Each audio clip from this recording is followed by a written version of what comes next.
আজকে আমরা ডুব দেব বেন জনসনের বিখ্যাত স্যাটায়ার ভল্পনের জগতে।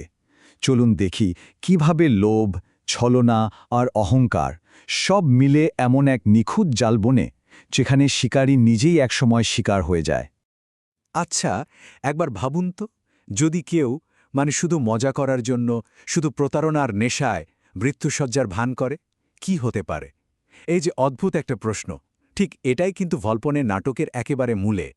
তো গল্পটা আমাদের নিয়ে যাবে ১৭ শতকের ভেনিসে। সেখানে ভোলপোনে নামে এক ধনী লোক আছেন, আর তিনি ঠিক এই কাজটাই করেন। নিজের লোভটাকে তিনি বানিয়ে ফেলেছেন একটা খেলা, আর বাকি সবাই, তারা হয় সেই খেলার দর্শক, না হলে শিকার। তো চলুন শুরু করা যাক। দেখি কিভাবে ভোলপোনে এই ধূর্ত শিয়ালটা তার সোনার খেলাটা সাজিয়েছিল। এই খেলার কিন্তু দুজন মূল খেলোয়াড়। প্রথমজন তো ভোলপোনে নিজেই, যার ইতালীয় নামের মানে হল ধূর্ত শেয়াল। বোঝাই যাচ্ছে এই পুরো খেলার মাস্টারমাইন্ড তিনি।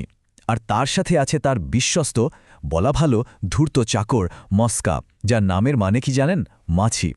মানে ভোলপোনে যদি প্ল্যানটা বানায়, তাহলে মাস্কা হলো সেই ইঞ্জিন, যেটা পুরো প্ল্যানটাকে টেনে নিয়ে যায়। ভল্পনের দুনিয়াটা কেমন জানেন?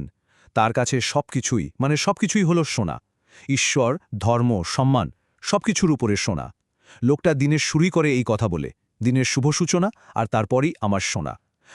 এই একটা লাইনে কিন্তু লোকটার পরিচয় দেওয়ার জন্য যথেষ্ট, তাই না? আচ্ছা, এই নাটকের চরিত্রগুলোকে ঠিক মতো বুঝতে হলে একটা মজার জিনিস জানতে হবে। এটাকে বলে কমেডি অফ হিউমার্স। ব্যাপারটা কি? আসলে এটা এমন এক ধরনের নাটক যেখানে প্রত্যেকটা চরিত্র, প্রত্যেকটা, শুধু একটা মাত্র আবেগ দিয়ে চলে। ধরুন, কারোর মূল চালিকা শক্তি হলো লোভ, তো সে যাই করবে ওই লোভের কারণেই করবে। কারোর আবার হিংসা, তাদের সব কাজের পেছনে দেখবেন ওই একটাই আবেগ কাজ করছে। ফাঁদ তো পাতা হয়ে গেছে, এবার দেখা যাক সেই ফাঁদে পা দেওয়ার জন্য কারা কারা অধীর আগ্রহে অপেক্ষা করছে, সেই লোভী শিকারী পাখিগুলো। ভল্পনের বিশাল সম্পত্তির লোভে তাকে ঘিরে রেখেছে তিনটে লোক।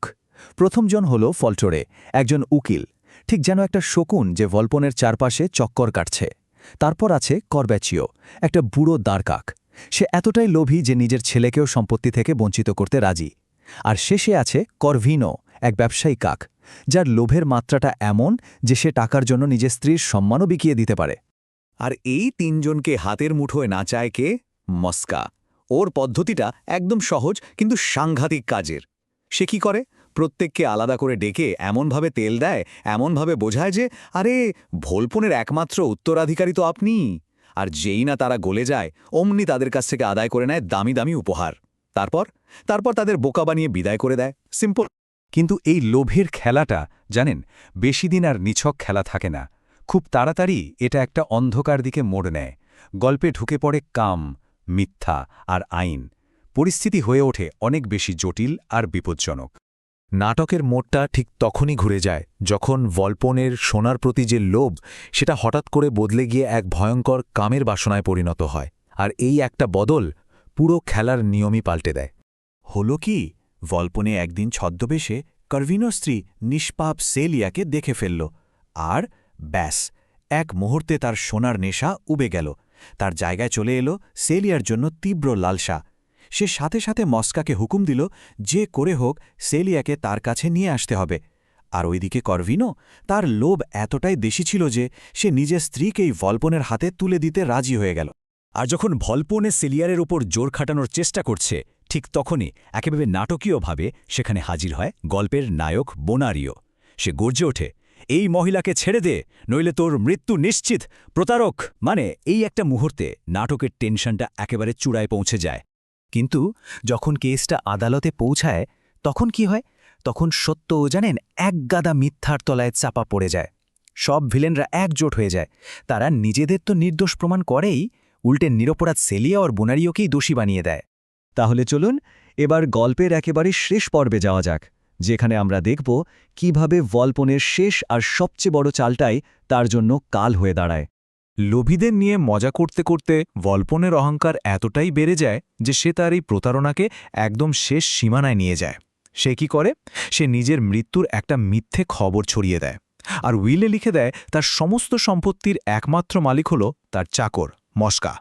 কিন্তু এখানেই তো আসল টুইস্ট। মস্কা এই সুযোগটাকে কাজে লাগায়। সে ভাবে আমি ওকে কবর দেব বা ওর থেকে লাভ করব, আমি তখন ওর উত্তরাধিকারী। মানে বুঝতেই পারছেন, এতদিনের পোষা মাছিটা এবার শিয়ালকে পাল্টা কামড় দেওয়ার জন্য তৈরি। আর ঠিক তাই হয়। চাকর হয়ে যায় মালিক। মস্কা ভোলপনেকে বাড়ি থেকেই বের করে দেয় আর পুরো সম্পত্তিটা নিজের বলে দাবি করে বসে। ভাবুন একবার, শিয়ালটা নিজের পাতা ফাঁদেই কেমন বিশ্রীভাবে ফেসে গেল। শেষে আর কোনো উপায় না দেখে ভল্পনে নিজেই আদালতে গিয়ে সব সত্যিটা ফাঁস করে দেয়। আর তারপর হয় বিচার। ভল্পনেকে তার প্রতারণার আর অপরাধের জন্য জিলে পাঠানো হয়, তার সব সম্পত্তি কেড়ে নেওয়া হয়। মস্কাকে ওকে চাবুক মেরে জাহাজের দাস বানিয়ে দেওয়া হয়।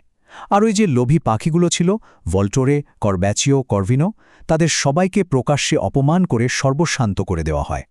আসলে এই নাটকের সবচেয়ে বড় শিক্ষাটা কি? শিক্ষাটা খুব সহজ। লোভ নিজেই নিজের শাস্তি। এটা এমন একটা ফাঁদ যেটা আজ হোক বা কাল, শিকারী আর শিকার সবার জন্যই বন্ধ হয়ে আসে। কিন্তু সবকিছু শেষেও একটা প্রশ্ন কিন্তু থেকেই যায়।